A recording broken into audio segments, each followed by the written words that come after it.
It's time. Assaulting the narrative. Destroying the lie. John Gordon. Unearthing the truth. You can't handle the truth. Live from West Palm Beach, Florida. Heard coast to coast and all around the world. John Gordon. High Noon with John Gordon. Well, welcome again to another edition of The Truth. I'm John Gordon, and we're coming to you live from West Palm Beach, where it's 83 degrees and the sun is shining. It's a beautiful day in South Florida. Joe Biden had his State of the Union address this week, raising his voice, sounding a little, at times, like a lunatic, at other times a little confused, and at other times just continuing what he always does, which is to lie, deflect, blame others. And he's made a disaster of our southern border. Nobody denies that, except for him, of course. He disingenuously says that he doesn't have the power to do anything, even though he has the same powers that Donald Trump had. And we've had millions of people flooding across the border.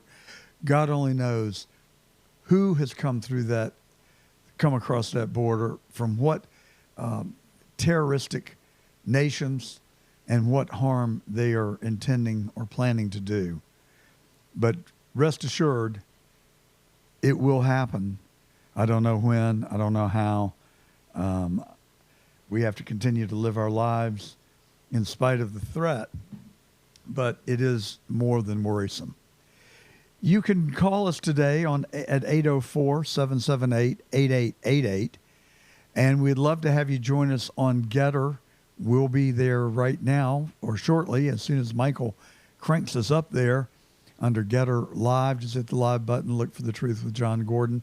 Come and interact with us there. We're also on YouTube Live, and we're on rumble.com. So as he was getting into his speech, Marjorie Taylor Greene interrupted the president. You got to love her passion. I don't really like her impoliteness, but I like her passion. I guess we can't have it both ways, can we? But here's how the exchange went. Was it for him? It's not about him. It's not about me. I'd be a winner. Not really.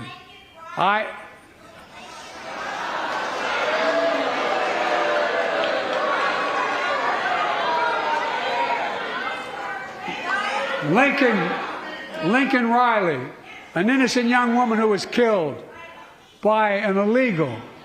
That's right. But how many of thousands of people being killed by illegals? To her parents, I say, my heart goes out to you, having lost children myself. I understand.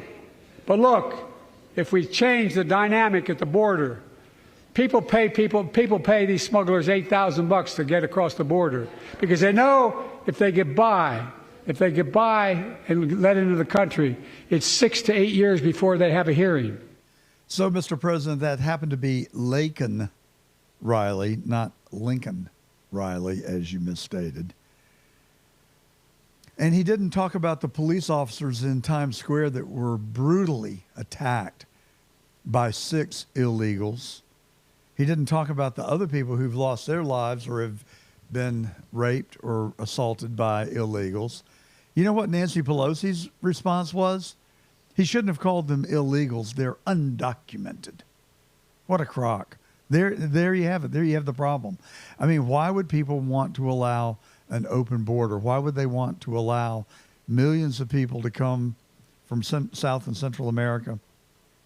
Why would they want them to come from terroristic nations like Iraq, Iran, Libya, Afghanistan, God knows where else? It's just the worst. I think it's treasonous.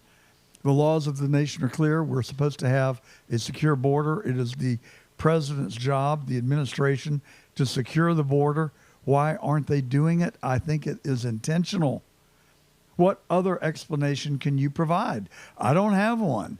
But anyway, you can join us live on Getter right now with 265 other Patriots who are there. And interact with us. Tell us what you're thinking. Call us at 804-778-8888. We've got a great program for you today. Donald J. Trump and Joe Biden are all but assured of a rematch. It is going to be the same election all over again, except this time we have two separate individuals with two very different records to run on. And Biden's record is abysmal. It is an embarrassment. Look at the economy. Look at inflation. Look at immigration. Look at crime. Look at unbridled federal spending that has triggered the inflation. And our foreign policy has brought us two wars that we are being sucked into, one in Ukraine and one in the Middle East. Biden displayed poor cognitive ability during the State of the Union. One psychiatrist who actually has been on this show before, Carol Lieberman, wrote on her Substack that she was pretty sure that he was on Adderall, that his speech pattern and the speed at which he was speaking reflected someone who was on speed. She hypothesizes that it was Adderall. And we're going to allow somebody like this to possess the nuclear codes, and we're supposed to be okay with that? Plus, Biden is the most corrupt president ever. $30 to $60 million in bribes, monies paid through the Biden crime family, the 20 LLCs. Lies, deflection, blame, purely and simply intellectual dishonesty, claiming that he lacks the authority to close the border when Trump had it shut down to a trickle, claiming that there was not a vaccine when he became president, even though I personally watched him taking a shot between the election and the inauguration,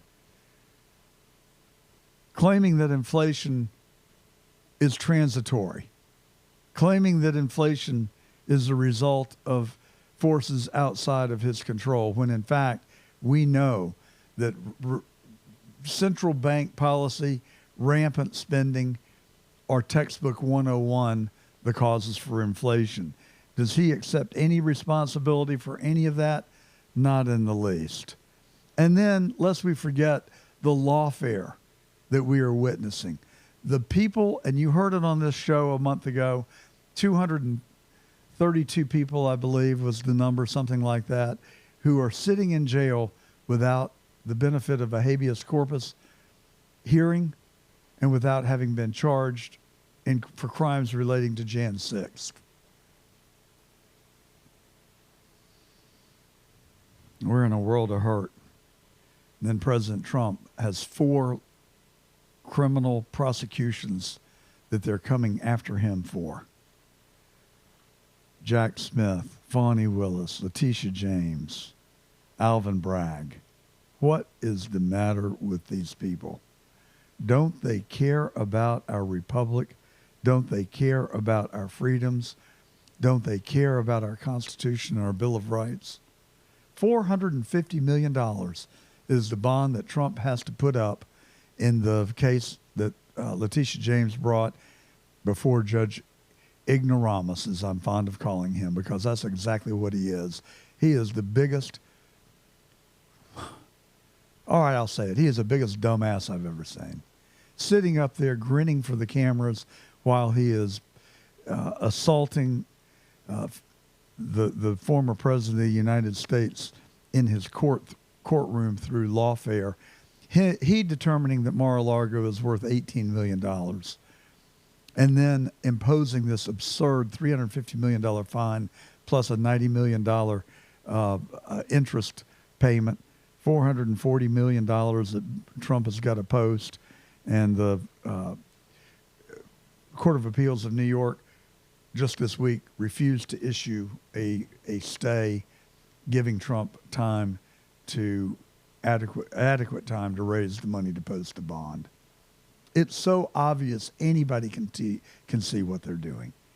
Anyone with 2 eyes, 2 ears, and a brain can see it. You know, I've had conversations with 3 friends in the last week to 10 days, and they remind me of our frequent caller, Larry Liberal.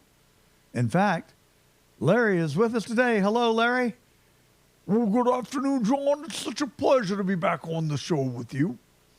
But you know, this Donald Trump, he lies. The lies that he tells, he just lies and lies.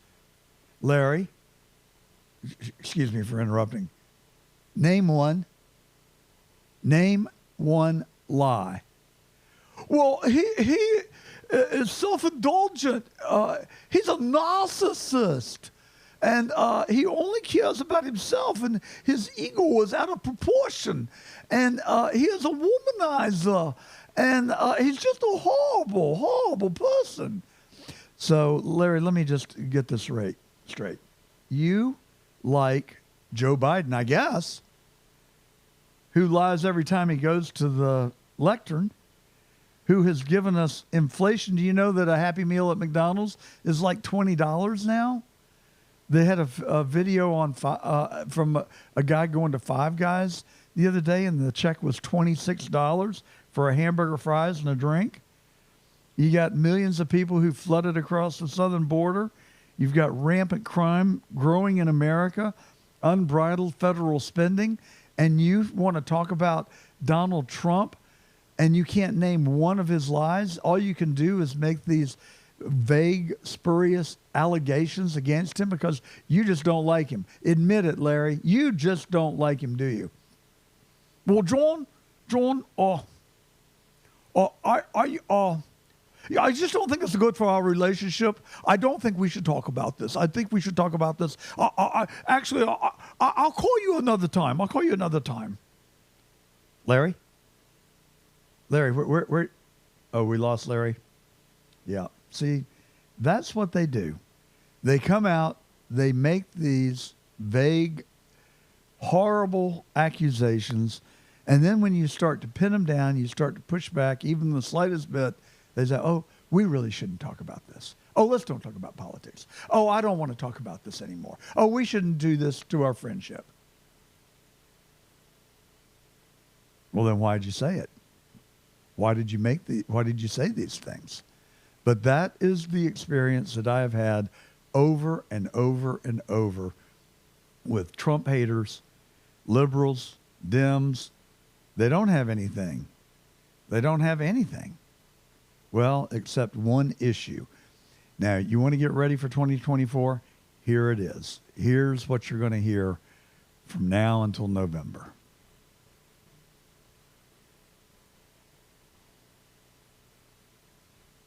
Cut 2, please. Like most Americans, I believe Roe v. Wade got it right.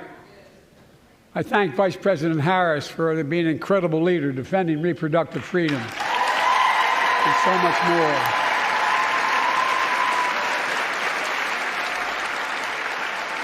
Thank you. My predecessor came to office determined to see Roe v. Wade overturned. He's the reason it was overturned, and he brags about it. Look at the chaos that has resulted. Joining us tonight is Kate Cox, a wife and mother from Dallas. She's become pregnant again and had a fetus of a fatal condition. Her doctor told Kate that her own life and her ability to have children in the future were at risk if she didn't act. So there you have it. That's the issue that they're going to be playing over and over and over between now and November. It's going to be about abortion. They have no other issue to run on. It's the only thing they've got. And I had a conversation this week with someone who I like and admire, and they were of the opinion that we have to take a very hard stance on abortion. I think that's ill-advised. I mean, you can either concede that we live in a democracy. There has to be give and take. Look, do I like abortion? No, absolutely not. Would I prefer to see there be no exceptions for abortion? Yes, except in the case of rape, incest, and the health of the mother or child. I think those are legitimate. But, you don't have to wait 15 weeks to make that decision. If that is the case, except in the case of a latent defect or a latent health risk to the mother, then I think that there is a decision to be made by the mother, the father, the minister, and the doctor. And all parties should have a say in the decision. Obviously, it is the mother's last call, I think. But there has to be some movement to the middle. This one individual said, no, that's not what God intends. You can't do that. You can't say that you believe in God and believe in the Bible and then take a watered down position. I get it. I get where the individual is coming from. There is biblical truth. There is political reality. We can take a stance on biblical truth, which I am fine with. I understand. It will deprive us of the opportunity to ever govern. It will, in fact, give the liberals and the Democrats exactly what they want, and that's one-party rule. So on this abortion issue, we've got to come up with something that none of us like, but that all of us can stomach. And some sort of a short-term providing for abortion, I think, is probably where we need to end up. It's not the DeSantis rule. It's probably the Trump rule. 15, 16 weeks sounds like where we might be able to find consensus. But the other salient point is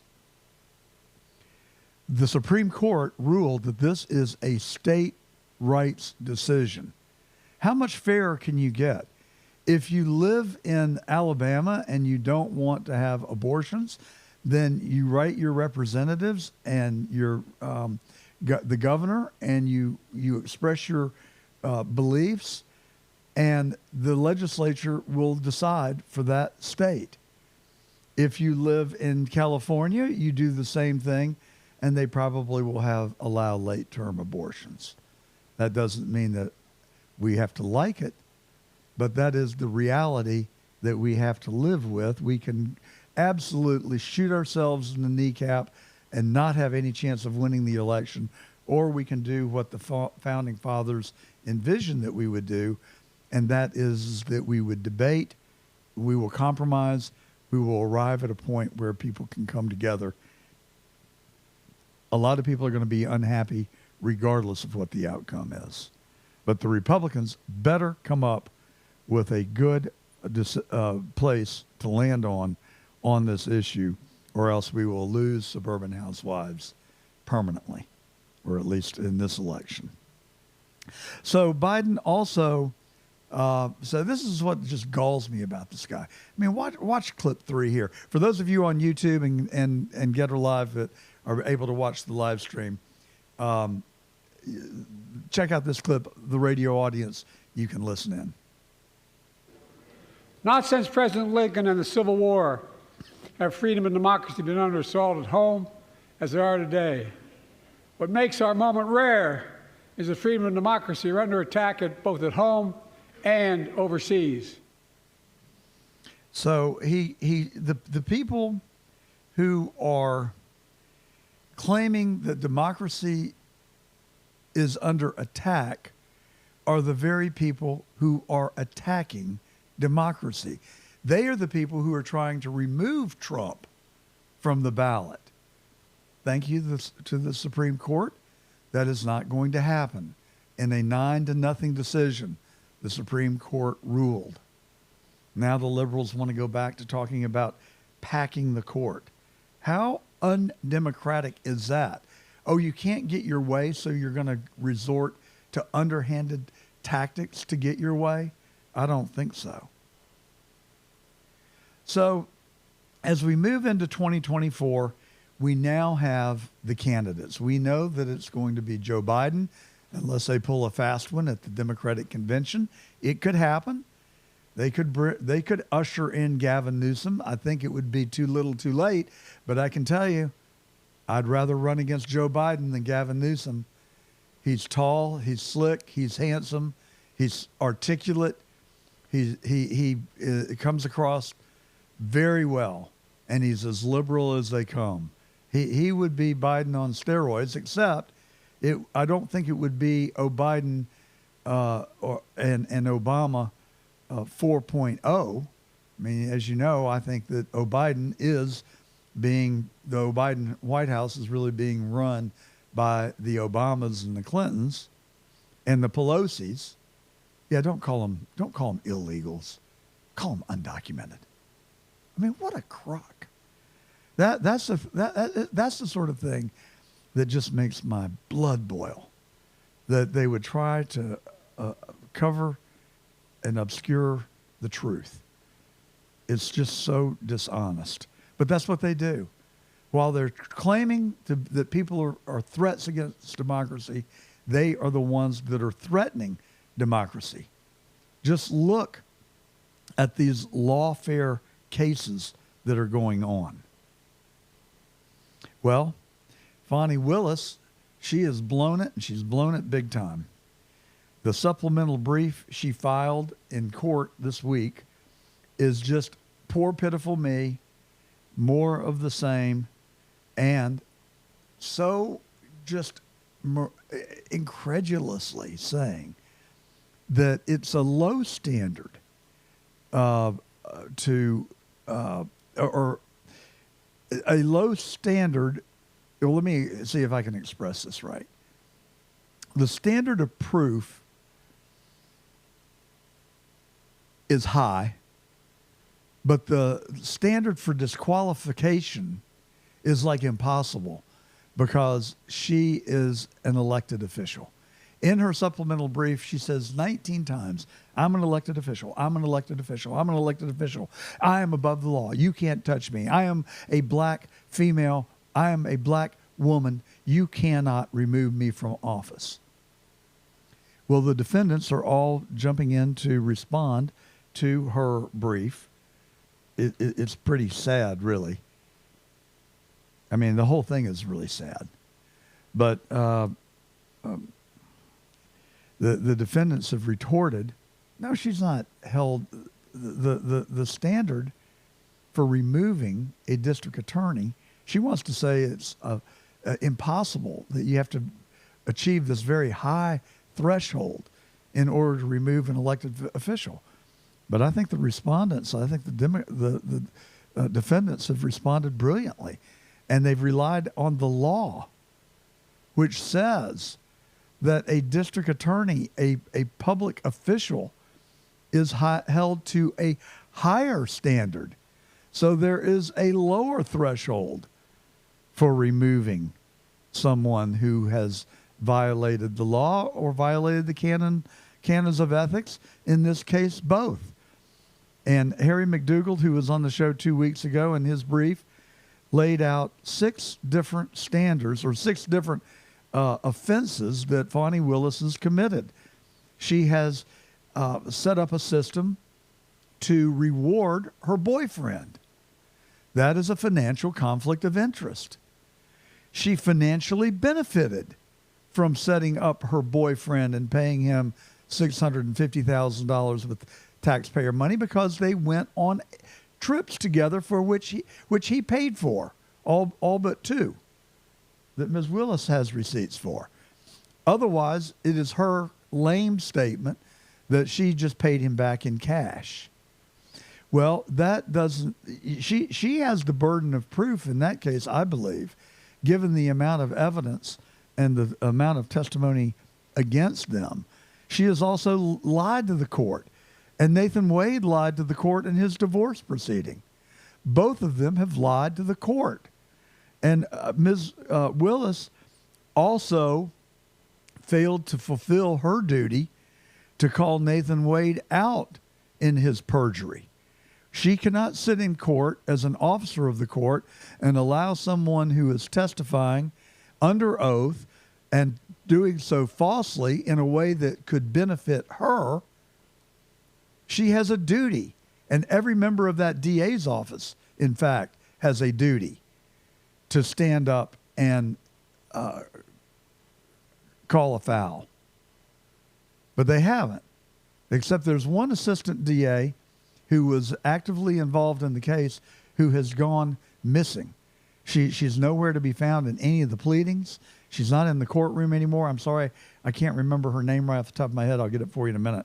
But she was like one of the lead attorneys on this case, and poof, she's gone. So why? Has she made Ms. Willis mad? Did she say, hey, you can't sit there and allow people to perjure themselves and give false testimony without standing up and saying, no, that's not right? You have a duty to the court, particularly in your public office, to ensure that truth and honesty is present in the courtroom. So she and Nathan Wade have lied under oath. There are now 3 witnesses who have testified that they were aware of an affair prior to Mr. Wade being hired as the special prosecutor, for which he's not qualified for. And the judge says, no, I'm not going to worry about that. If he has a bar card and Ms. Willis wants to hire him, that's okay. Well, he may have a point. But the fact of the matter is, it's just one more brick in the mortar, in the fabric of what we're looking at here, that she would pay someone 6 times what the highest other special prosecutor has received in compensation. He got 6 times the amount of money that the other special prosecutor did. And then we have all the unseemliness that surrounds the use of the money and the abuse of the money.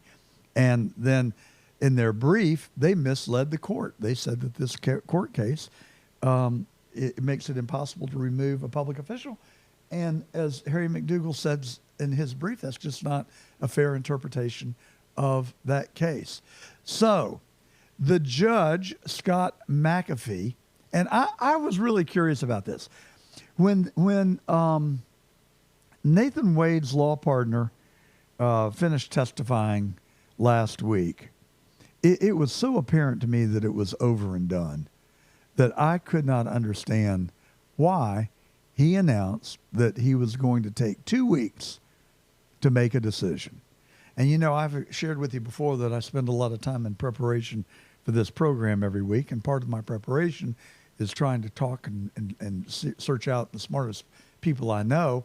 And I asked one of those people in Georgia just 2 days ago, why did McAfee not rule from the bench right then and there when it was so obvious that Ms. Willis and Mr. Wade and Ms. Willis's entire office had to be disqualified? And they said, oh, well, that's easy. Qualifying ends on Friday. That would have been yesterday, by the way. He didn't want to draw opposition because he has an election that he's up for election in May. In fact, it will be his first election. He was appointed to the bench by Brian Kemp. So now he has to go and stand before the people of Fulton County. And another very, very, very smart political student shared with me just yesterday that you know how all these indictments and all this lawfare has actually, in a very curious way, helped Trump, and how people have really come to his side and defended him because it's so obvious what they are doing and the sheer wrongness of what they're doing. Well, they are hypothesizing that piling on Fani Willis the way that people are, justifiably, is going to have a similar effect, particularly among her supporters. And since half of the populace of Fulton County is African American and another large percentage is very liberal, her defense is that she is a elected black woman. She said that at the Bethel AME Church, which is another one of the 6 things that she's done, disqualifying herself, because many legal scholars think that she went there and went to that church And the purpose was to taint the jury pool if this case ever ends up in front of a jury. And poor Fani Willis, who is a black female, and that poor Mr. Wade, he is a black man. Now, why haven't they gone after any of the white special prosecutors? Well, I can think of one very good reason. There's no evidence of wrongdoing that I'm aware of by any of those white guys. The wrongdoing has been by Mr. Wade and Ms. Willis. But of course, when all else fails, just play the race card. So Judge McAfee does have opposition in a nonpartisan race. Robert Patillo, a civil rights attorney, and Tiffany Johnson, a staff attorney for another Fulton County judge, will be opposing him in the election. And lo and behold, attorney Christian Wise, who ran against Fani Willis 4 years ago, will be challenging her in the May primary. And then she will get to face, if she gets across the primary. I mean, Christian Wise Smith, I don't think I said his last name. Mr. Smith, who ran against her last time, made a pretty decent showing. He got enough votes that it deprived Ms. Willis from winning without a runoff.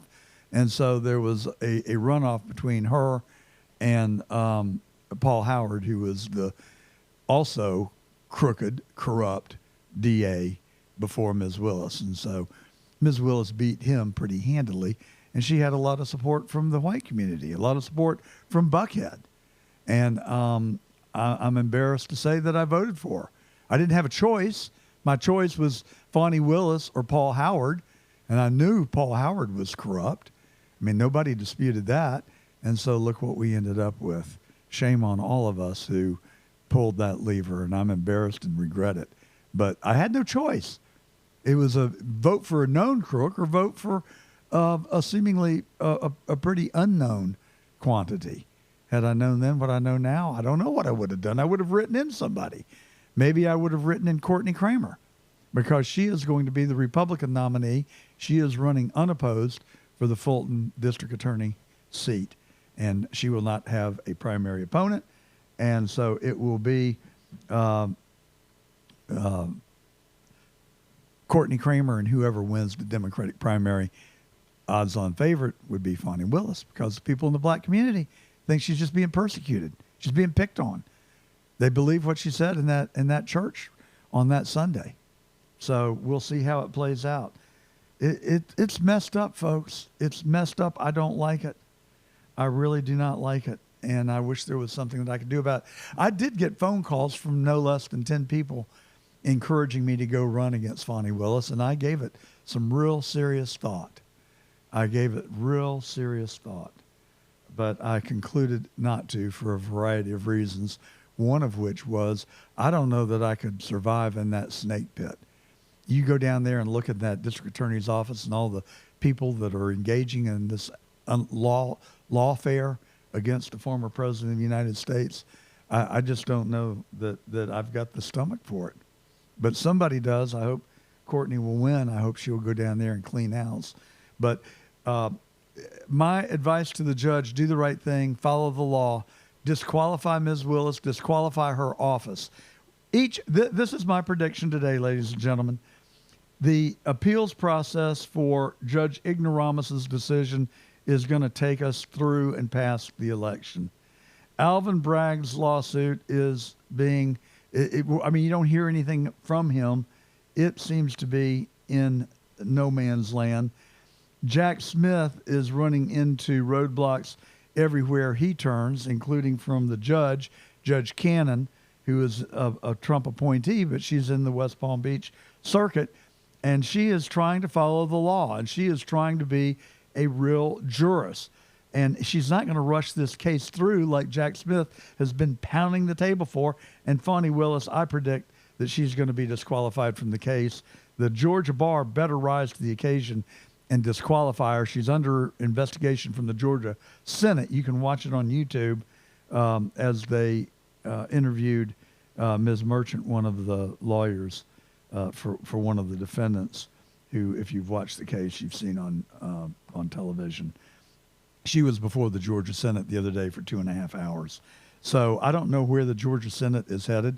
I think they're going to reenact the law to create the judicial or the district attorney, rogue district attorney act, we'll call it, giving authority to a commission, in effect, an ethics commission that is being created to review rogue district attorneys and hold them accountable. The Supreme Court was supposed to promulgate rules. They refused to do so the commission never got appointed. Now the legislature is going to go back and try and correct what they started, and we'll see where that leads. Well, it is my pleasure to welcome to The Truth with John Gordon my friend Noreen Cantor. She is a patriot. She worked in my campaign for Attorney General, and now she is running for the Georgia House of Representatives. Happy Saturday, Noreen, and welcome to the show. Well, thank you, John. I appreciate it. Thank you for having me on. Well, I'm sorry my monologue ran a little long there, but you're a candidate for District 30 in the Georgia House of Representatives. And other than the fact that I know you care about our country and our state, and you want truth and you want good government, why are you running for this seat? Well, John, if not me, who? If not now, when? District 30 deserves better. I am them. I see them. I think what they think. I feel what they feel. I am a grassroots American First Trump supporting candidate. Well, when we talked earlier this week, you related to me just an absolutely unfathomable law that is being pushed through the legislature that has passed the House of Representatives, as I've understood it, that would make a crime. It make it a crime if someone says that an election was fraudulent within, I think, 90 days of the election being held. Can that possibly be true? That surely I misunderstood. No, John, you're correct. H. Bill 986 is a censorship bill. If you post something on your social media 90 days before an election, and these unelected bureaucrats decide it's election interference, you will be in prison for 2 to 5 years and have a $50,000 fine. It's pure communism, and it was supported by Republicans, if you can believe that, and it did pass the House. And my rep did vote yes on it. And what is the bill number? Did you say 96 or 986? 90. Say it again. H. Bill 986. 986. Okay, so our listeners can look that up. And is it 90 days before the election or after the election? Before, because it'll be election interference according to them. And what would constitute election interference under this bill?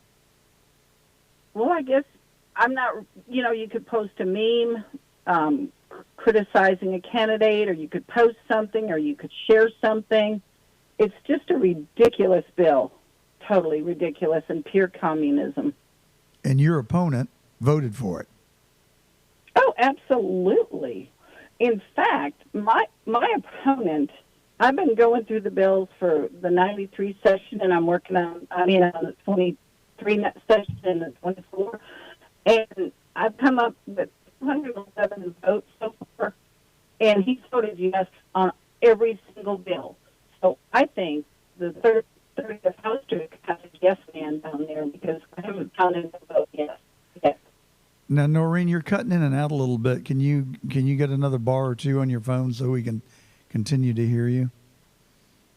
Sure. Let me see if I can step outside. Sorry. Okay. Well, just stand right where you are. Don't move, because we can hear you good now.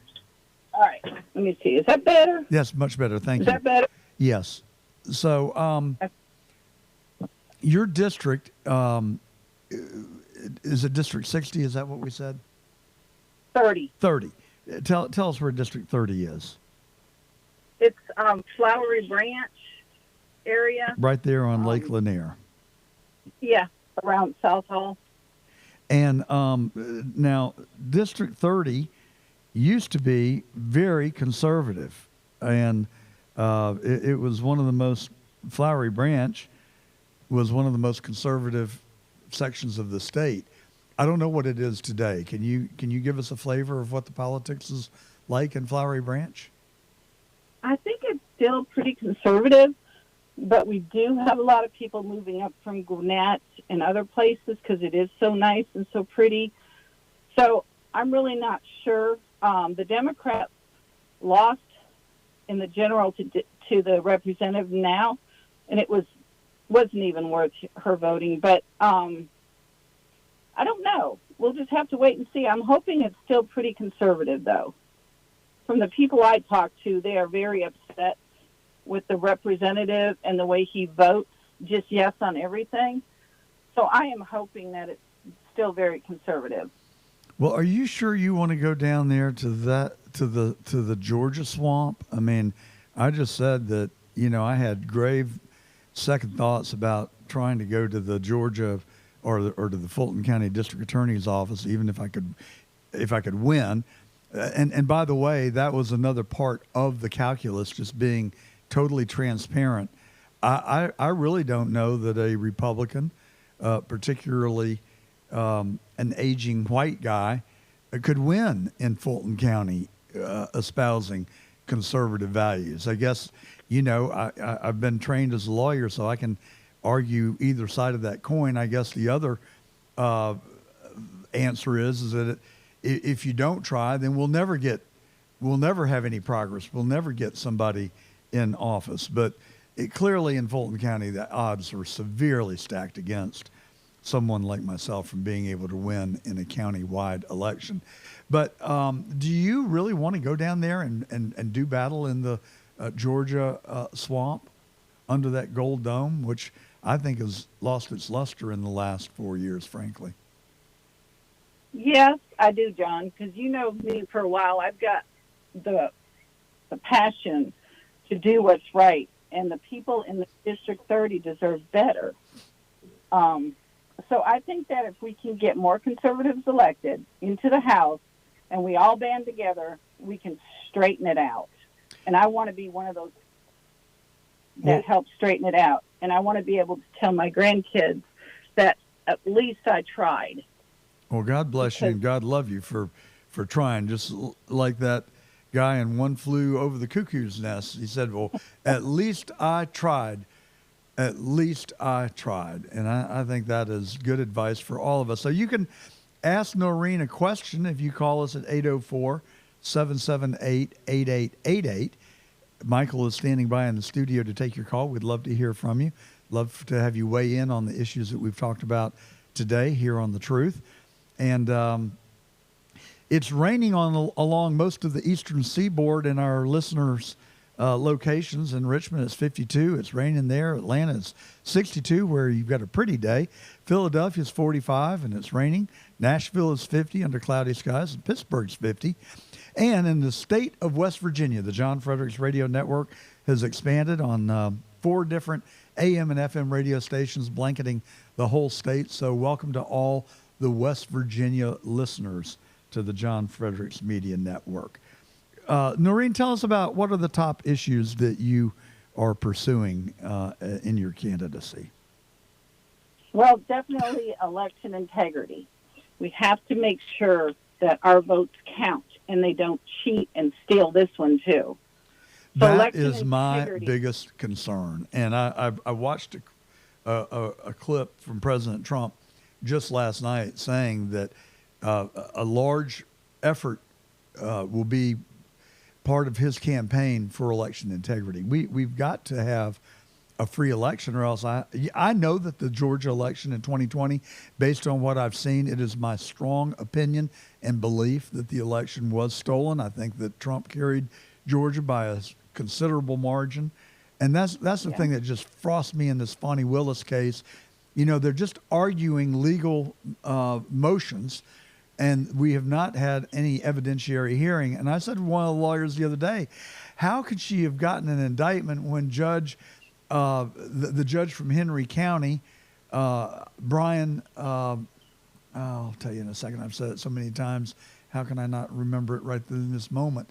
But he ruled that the plaintiffs had made out a prima facie case, or the petitioners had, and ordered the ballots, absentee ballots, unsealed. Brian Amaro, there you go. I connected the neurons. But this is a sitting Superior Court judge who already ruled that. What possible means or justification do you have to bring an indictment against people who are trying to save a stolen election?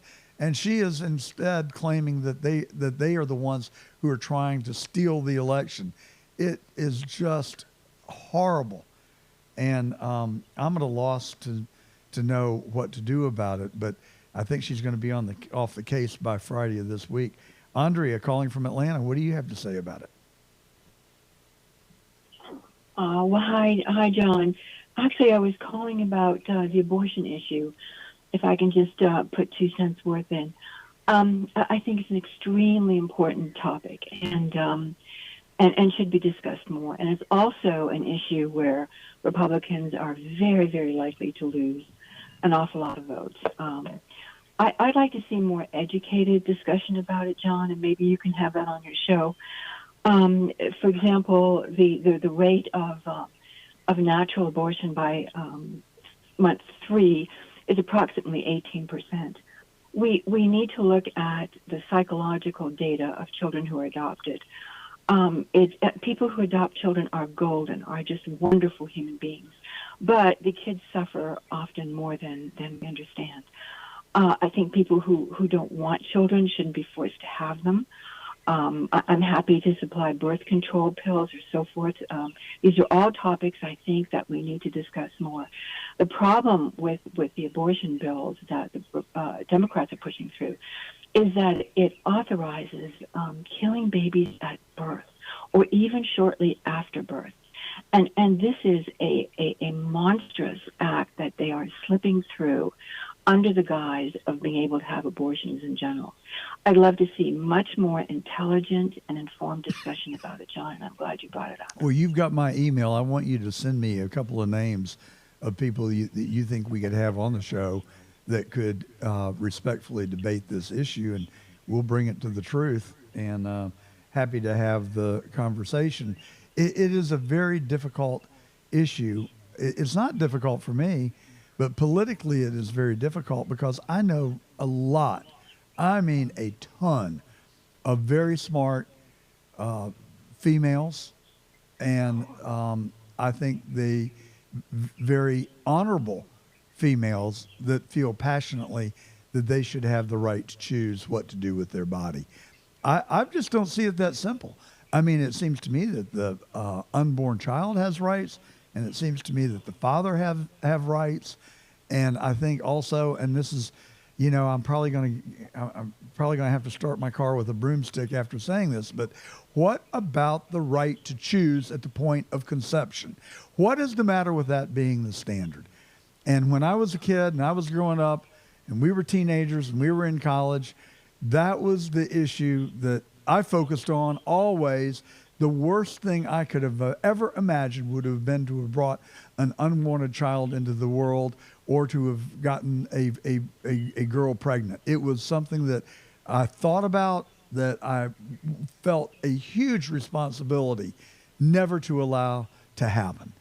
And I just don't understand why that is not a legitimate moral question and why the focus cannot be on that. There are a lot of people who don't think that birth control, they think that goes against God's teachings. And yet that's a compromise I think most of the populace of the country has moved towards being willing to accept.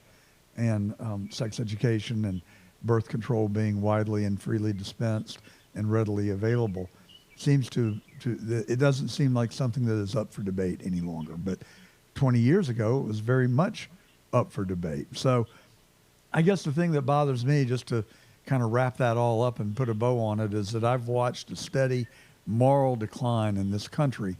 I think it started with the Supreme Court ruling that prayer in school was unconstitutional. I think that was one of the worst decisions that has ever been passed down. I see both sides. I understand that there are children in that classroom who may not practice Christianity or may not worship the same God that I do. I think that we can come up with ways to respect their rights as well.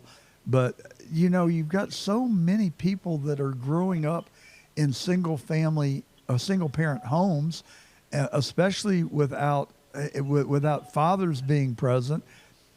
And so where do the kids get the moral teachings?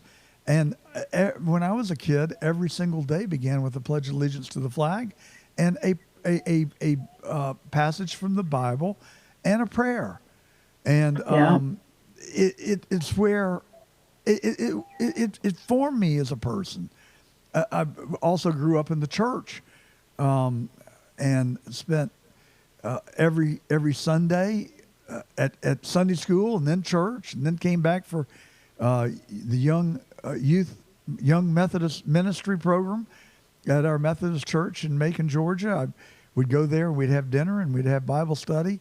And then on Wednesday night, we'd be back in church. And then there was a youth center on Friday night and Saturday during the day and Saturday night. I mean, the church was a huge part of my life growing up. It's where I sought refuge and where I found belonging and found friendship and acceptance.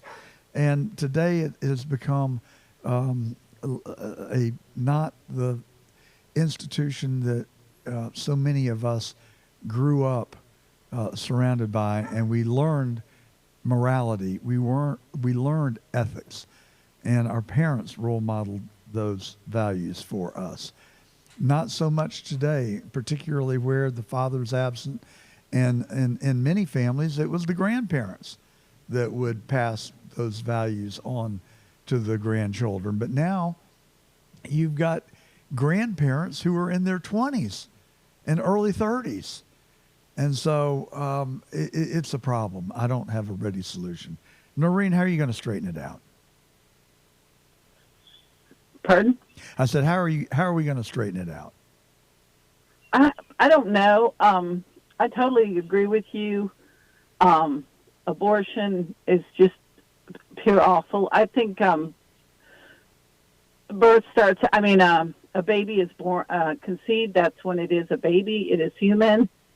And abortion is bad. I don't believe in it. I'm on the fence like you are about the certain things. I don't know. I think the 6 weeks thing is good, but I don't know. I feel like that is just killing a person because the baby is a person. So I have a really problem with the abortion law, 6 weeks. It's still a baby. It's conceived. So I'm on the fence about whether you can abort it when it's incest and rape and stuff like that. So we just got to protect our children. I've got the same concerns. I'm right there with you. Ron DeSantis came up with the 6 week line of demarcation. I think it contributed mightily to his defeat. I think it was one of the reasons that his candidacy did not take hold. So here is the dilemma. We can stick to our moral convictions and hand Joe Biden the presidency, in which case they will probably codify Roe v. Wade and we'll be back to full-term abortions. Or we can come up with some sort of a middle ground that we are going to not like, that we're going to resent. 15 weeks sounds like, I've heard President Trump say that that's probably a term that he would be able to live with. But we could reclaim the control of the White House, and hopefully, I think the Senate is going to shift our way. I had a fascinating, attended a fascinating meeting that Charlie Kirk spoke at a week ago, and he made a very compelling argument that we should be able to reclaim the Senate. But now the House is going to be up for grabs because of, and we'll have to go into the nitty-gritty detail about that at a later time. But the question is, are you going to take this hardcore moral stance, which I'm perfectly fine with, but it could lead to another 4 years of Biden, which I'm totally not okay with. I do not. So I just think from a pragmatic standpoint, politics is the art of the possible. I'm sorry. Some people are going to be mad at me. I hate it. But the reality is, I think you're going to have to come to the middle. We're going to have to recognize the rights of other people to have their opinions. And maybe 15 weeks is where we can land. And we'll see how it goes. But you're right. That issue, Andrea, is going to be pivotal in 2024, I do believe. Absolutely, it is. Well, I want everybody to stay tuned. Thank you, Andrea. Thank you, Noreen, and best of wishes and best luck in your campaign. I want you to stay with us. We're going to be back right at 1 o'clock. We've got a wonderful guest coming on. He has become a friend of mine, and he has a YouTube channel called Electrified. His name is Dylan Loomis. So we're going to talk about the electric vehicle, and we're going to talk about just what the New York Times is reporting this morning, that the Biden administration is going to roll back their mandates relative to electric vehicles. And we'll get into all that and get down in the weeds with it. So stay tuned, stay with us. We'll be back. Let's have a little short break, and we'll be back at the top of the hour. Elon Musk tweeted out, "My pronouns are prosecute Fauci." While Fauci promoted a season of death for the unvaccinated, Nobel Prize nominated for his Zelenko protocol, the late Dr. Vladimir Zelenko created Z-Detox for those worried about side effects from the vax. Check out Z-Detox, now available at zstacklife.com/Godzilla, with $10 off using promo code Z-Detox at checkout. That's promo code ZDTOX to get $10 off Z-Detox at zstacklife.com/Godzilla. Dr. Zelenko's lab now offers Z-Flu, adult super formula gummy. Z-Flu's immune-boosting elderberry coupled with vitamins C, D, and zinc keep your body's immune system at its strongest, instead of relying on big pharma or rolling the dice that you won't get sick. Don't forget Z-Stack. Z-Stack boosts your immune system with zinc, quercetin, vitamin C, and vitamin D. Kids Z-Stack is a great tasting gummy instead of a pill. Go to zstacklife.com/Godzilla. Check out Z-Detox, Z-Flu, Z-Stack, and don't forget about... To celebrate the new year, MyPillow.com is having the biggest sale ever on overstock clearance and brand new products. Save 60% on Goose Down comforters, the best comforters ever. They go perfectly with MyPillow bed sheets and duvet covers. Save 25% on brand new kitchen towels, made with the same technology as the famous My Towels. Quantities are extremely low, so get them now before they go. The best ever flannel sheets are in stock. Order now and save up to 50%. Don't forget to shop and save up to 80% on all clearance items too. Plus, for a limited time, your entire order ships absolutely free. So go to MyPillow.com or call 800-854-0504 now and use promo code Godzilla to get deep discounts on all MyPillow products and free shipping. Shop and save today at MyPillow.com or call 800-854-0504. That's 800-854-0504 and use promo code Godzilla. In 2008, the amount of concentrated time people could spend on a task without becoming distracted was 12 seconds. 5 years later, it was only 8 seconds, 1 second less than a goldfish. If you're often distracted or have trouble recalling information, you're likely to fall behind in the demanding, fast-paced 21st century. In other words, brain performance is more critical now than ever. Boost your brain power with Healthy Cells Focus Plus Recall. Science-backed nootropics to help you sharpen focus, concentrate longer, enhance recall, improve mental speed, learn rapidly, and be more alert. It's a pill-free brain supplement made with maximum absorption ingestible gel technology, designed to feed your brain at the cellular level. Take it for a test drive. Go to healthycell.com and use code GODZILLA for 20%. WJFN W224EB 92.7 FM Chester, W299DB 107.7 Bon Air, 100.5 FM Goochland, and WTJZ Portsmouth AM 1650.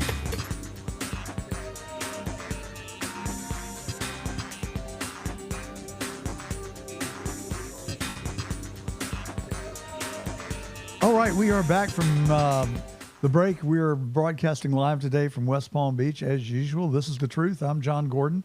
We had a very packed first hour, and it's now my pleasure and privilege to welcome someone I greatly admire. His name is Dylan Loomis. He's up there somewhere around Lake Erie. It's cold up there today, isn't it, Dylan? There we go. Now I can hear you. Yes, sadly it is. We're looking at about 40 degrees and a misty rain. So that's why I got my Clearwater, Florida shirt on, trying to summon some sun. Well, you should just hop on a plane and come on down here because it's 83 degrees and sunshine today. Yeah, way to rub it in. Maybe I will. So, Dylan, did you hear or did you read that the New York Times is reporting this morning that the Biden administration is rolling back the mandates to have all electric cars by 2030, and now they're talking about pushing that deadline back a bit? Yes, sir. So that's been going on for a few weeks now. And I just want to make sure there's no echo because I'm hearing a little reverberation on my end. You're crystal clear to me. I can hear Perfect. you perfectly well. Hopefully for our listeners as well. Who can also join us on Getter, Getter.com. We got 3,200 people on Getter right now. Have another crowd on Rumble and another crowd on YouTube Live. So come on either one of those platforms and interact with us. And, of course, we are live on the John Fredericks Radio Network all across the network platform in Atlanta, Richmond, Norfolk, Philadelphia, Pittsburgh, the entire state of West Virginia, and Nashville. So welcome to all of our listeners. And listeners to the show know that I've had a keen interest in Tesla for a long time. I am what is known as an early adopter, and I also, Tesla is my second largest asset in my brokerage account. I've owned it for, I guess, 7 or 8 years now. And Dylan, I know you're a fanboy as well. Tell everybody about your channel and where you think we are on that adoption curve right now for electric vehicles. Sure. So admittedly, I am a fan of Tesla, fan of Elon. Don't agree with everything he says or does, but I believe in the mission and transitioning the world to sustainable energy, of course. But I really just try to be objective and present the daily news, as it comes through, and just help people understand and kind of cut through the noise of this transition as we move toward a greater adoption of electric vehicles and sustainable energy. Well, I think that Elon, I'm like you. What you just said, put ditto by it for me. But I'm amazed that even financial analysts seem to be influenced by Elon Musk politics, and electric cars have taken on a political dimension. And let's face it, I mean, the traditional automakers, Ford, GM, Stellantis, they are really going to be hurting if they don't figure out a solution for electric vehicles, because they have invested billions and now they can't produce them at scale. And the ones that they do produce, they're losing money on every single unit. How do you see that playing out, Dylan? Yeah, well, it's going to be a very interesting 12 to 24 months because GM and Ford both are kind of at a critical turning point. Ford has actually pulled back significantly on its EV spending.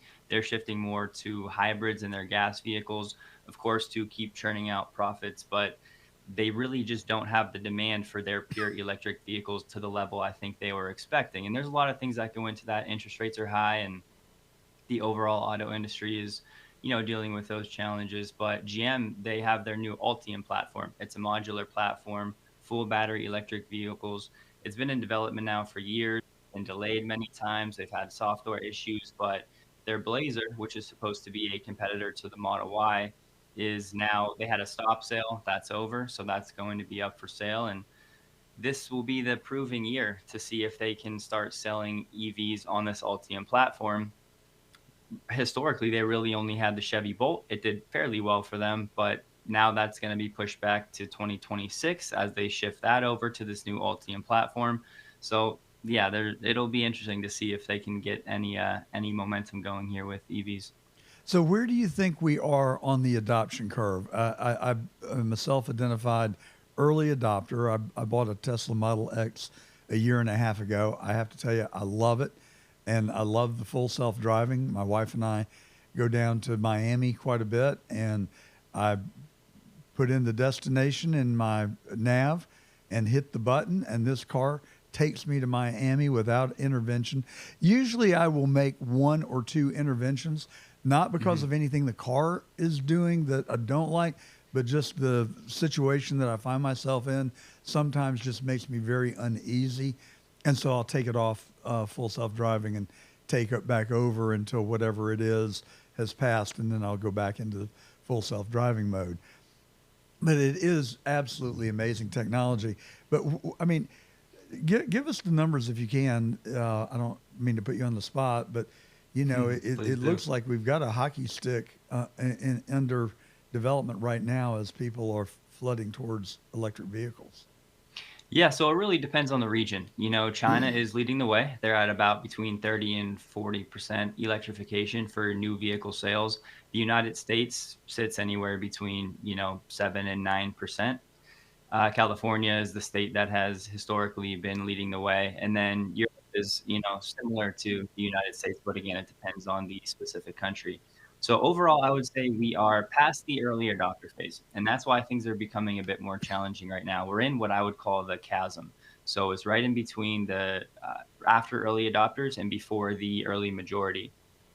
That's why you see so much pushback, negativity, and FUD, as we call it in the industry, against electric vehicles, because the entrenched industry, oil, gas, legacy automotive, even the dealers, they're all being disrupted. So this is their last Hail Mary effort to slow down the EV transition so that these CEOs who maybe only have 5 to 10 years left, they can milk those profits for their ICE vehicles, their gas vehicles, and really just delay that handoff, that problem of transitioning to EVs to the next CEO, because the fact of the matter is no CEO wants to be at the helm when their company is bleeding billions of dollars, trying to make and sell EVs, which so far legacy automotive hasn't proven they can do that successfully. So we're in that in-between phase, and it's going to be loud and noisy, but it's just a superior technology, and we don't have to get into all of that right now, but it'll play out in time. The truth will win out.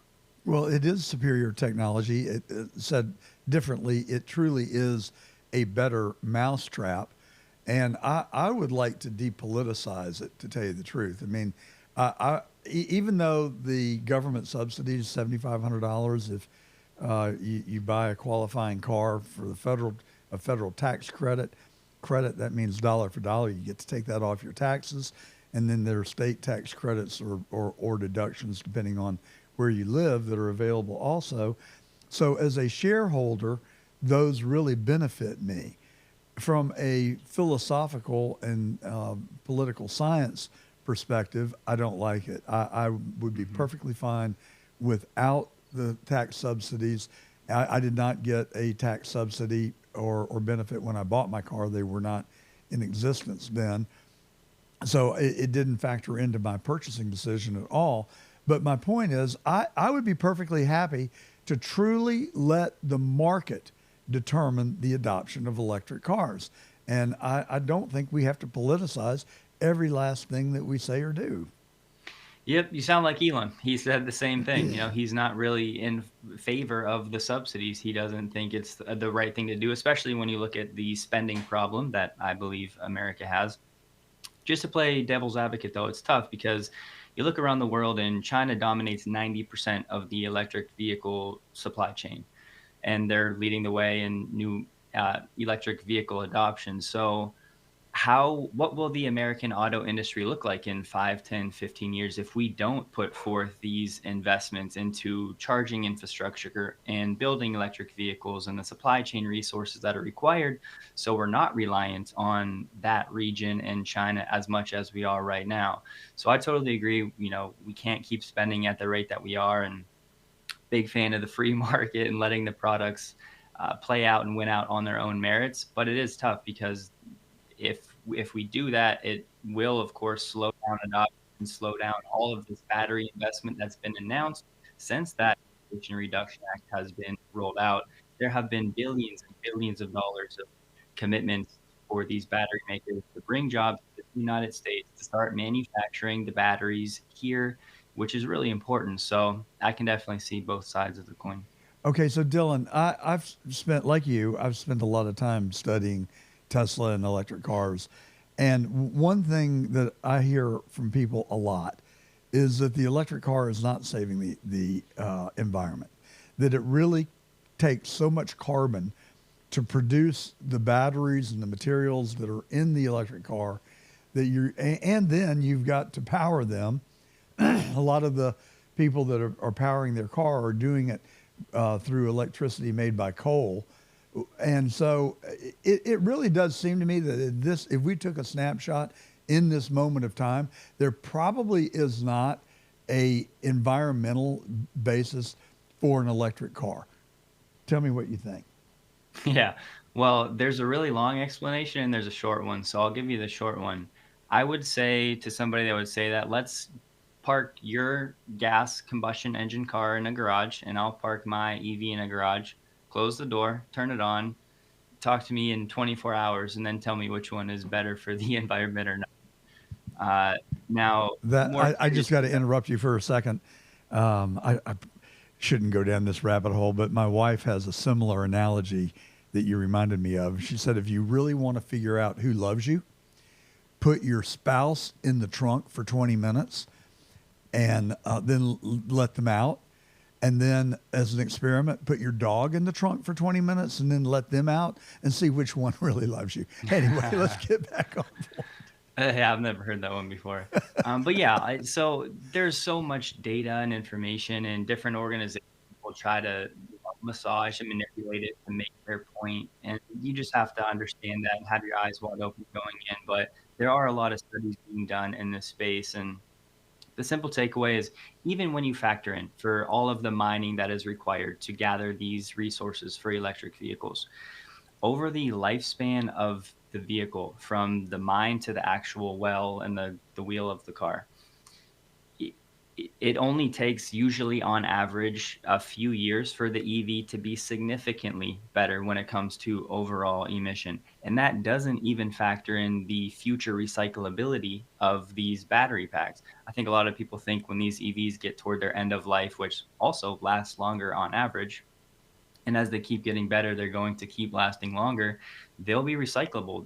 They could be used for future EVs. They could be broken down and fully recycled. They could be used for battery storage. There's plenty of end use applications, and you can't reuse gas once it's used. So I would just encourage, Tesla actually puts out an impact report annually. It's the most involved, in-depth one that I've seen out there. So for anybody that's actually interested in learning the data about what's going on, what's required, do we have enough resources, what's the actual impact on the environment, Tesla lays it out incredibly well in their impact report. I would check that out.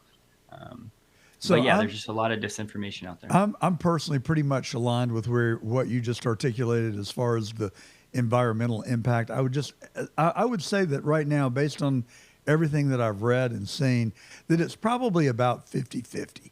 Clearly, when you drive an electric car, there is no environmental impact, but making the car, making the components, the batteries, does take a lot of energy and does contribute to the carbon output. However, there were no roads in this country when the automobile was invented. There were some horse and buggy paths, but there were no interstate highways. There were no real paved roads, and there were no runways when Orville Wright and his brother invented the airplane. They launched from a field at Kitty Hawk. So I think the point for me is that these cars are going to need the infrastructure to have charging stations, and I believe a lot of those charging stations will, as many of them are today, be powered from solar power, which has no impact on the environment. And so, and then you raised the point about recyclability,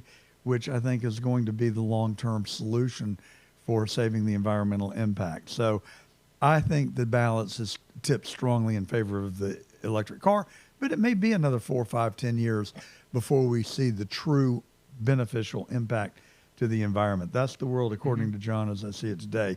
Now, I am also watching, Biden and Mary Barra are besties, and he said, "Oh, Mary Barra, you led and it mattered. You ushered in the electric car. What a crock." You and I both know that is the biggest lie that Joe Biden has told, amongst many others.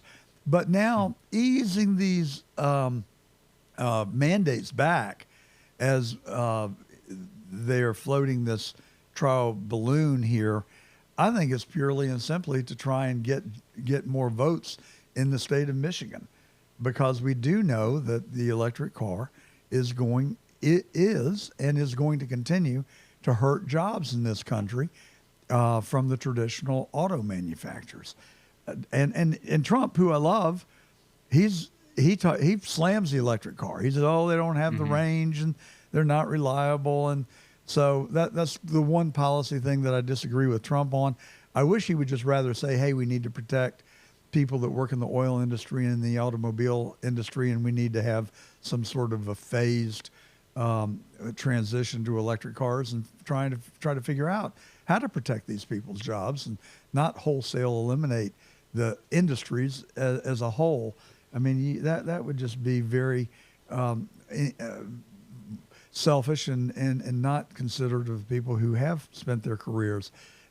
Do you have a solution, or how do we transition without absolute devastation of industries and jobs? Yeah, I think you nailed it. It's just both sides, and everything has become so politicized. They just weaponize electric vehicles and really the entire movement. And I think the right answer, as is usually the case, it lies somewhere in between. We don't need to demonize the oil and gas industry because it's done so much for us. I mean, pretty much every first world thing that we enjoy is rooted in some way in energy, electricity, and I do think over time it makes sense as this technology, the solar technology, the battery technology keeps getting better and it's cleaner. And I just think EVs are more fun too. They're more enjoyable to own and drive. Um, but yeah, we need to have a plan in place to preserve as many jobs as possible. And but it's going to take a long time, right? We're talking decades here. So I just think too many people do actually demonize the oil and gas industry and write off nuclear. And, I just think we should use it all wisely and, yeah, just, continue adding in more of the clean, sustainable energy and go from there. Absolutely. And they've got all these protests going on in Germany right now, and you've got a lot of people whose hair is on fire about nuclear energy in Germany. They've actually led to the shutting down 3 nuclear power plants. And the sad part about that, the fallout, is that the energy is now being produced by coal burning in electrical plants. And so that is a great irony that gets them and us nowhere. Let's talk about the range issue. Miami is my longest trip.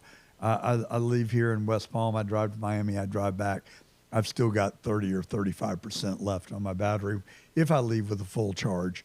And there are lots of charging options around the places I visit in Miami. So it's not an issue for me. But what about people who travel long distances and do have complaints about the range? Yeah, I mean, look, that's fair. Everyone has their own use case. I think a lot more people think they drive long distances than really do. It's funny, you'll talk to somebody and they say, "Oh, I need at least 400 or 500 miles of range," and you ask them when their last road trip was, and they'll tell you 1998. So it's like, I don't know where they're getting this idea in their head. But there are, of course, people that commute often and travel and take road trips. To them, I would just say, look, the DC fast charging infrastructure is being built out quickly. It has been tough and very spotty, especially outside of Tesla's proprietary supercharger network for the last few years. But everything now, there's government funding rolling in there. They're starting to fix some of these Electrify America stations. New companies are coming in because now, as EV adoption grows, these sites can actually start making money. So the economics are just now turning profitable for companies that are not Tesla. Tesla's making a slight profit with its supercharger network now for some time. So it's getting better. Again, it's not perfect yet, but I just think they're a lot more ubiquitous than people think, especially in a Tesla. I mean, when you set out for your road trip, it'll literally plan for you which stop you need to make, how much charge you'll have when you arrive, and that software keeps getting better and better. So most people that just, travel between 5 and 20 miles a day, you'll never need it. You just charge at home and you'll never go to a gas station again. But there's plenty of people taking cross-country road trips with electric vehicles and doing it without any problems. So, Well, I personally have a charger in my garage, so it's not an issue for me at all. And I have the habit of going to the car wash every Sunday just to kill some time. I get my car washed and I come home. And on Sunday nights, I plug it in. And on Monday morning, I have 88% battery charge because that's what I've set it to. You go to 100, you're going to wear the battery out sooner. And that is a legitimate shortcoming of the car because replacing that battery is not an inexpensive maintenance item. So you want to preserve the battery and treat it carefully. But my point is that 88% battery, unless I am going to Miami or someplace out of the city, lasts me for a full week. And so I'm only charging the battery once a week, and I plug it in when I go to bed. I wake up and I got a full charge. It's absolutely it's a beautiful thing. Oh, it is a beautiful thing. So if you are a Tesla shareholder, as I'm pretty sure you are, as am I, you have to really enjoy the theme parks and the amusement parks and spend a lot of time on the roller coaster because that is a wild ride if you're a Tesla investor. And right now there are so many overhangs. And I think that one of the biggest overhangs that we saw was when Elon Musk bought Twitter, now X. And, it was at a cost. It was at a cost to him, and it was at a cost to you and me as shareholders. What do you think? I'm torn because I am of the camp that there are actually other very important matters going on in the world outside of just Tesla, sustainable energy, and being a Tesla shareholder, right? I think free speech and what Elon uncovered at the old Twitter with what was going on with our government and, organizations like the FBI and censorship and just, it was out of control. So had Elon not done that, who knows where our country would have been or would be headed at this point. Really, at this point, X is one of the only platforms now that isn't heavily involved in some form of censorship or propaganda to some degree. So, I mean, you have Rumble too, of course, and there are some others. But I think it was really important what Elon is doing. And I think in the future, that platform is going to turn into something really special, as everybody in Elon will say, the everything app, kind of like, I forget the name of it they have in China, but you do everything on it. So yeah, from a Tesla standpoint, Elon is certainly spending more time working on X and he's posting more and talking about things Tesla shareholders would rather he doesn't. But look, he's a human being. He cares about things greater than just Tesla. And this doesn't mean that he's not working on things at Tesla as well. He's still involved in the key developments. People forget Tesla's a 140,000 person company. They have an incredibly deep bench behind Elon. They have some incredible talent that does not get enough credit. That's been driving programs now for a long time, autonomously from Elon in a lot of ways. So would it be great to have Elon 100% focused on Tesla? Yeah, I mean, sure, but it's just not realistic. It's never really been the case, honestly. And, it's just, I think when the stock rips again in the future, people aren't going to be complaining about what Elon's posting about. Just that simple. Right now, everybody's looking to point the finger. Well, I'm less concerned about Elon's time, where he's spending his time, than I am about just the sheer unfairness of people attacking him because he has defended free speech and he did free Twitter and return it to a free speech platform.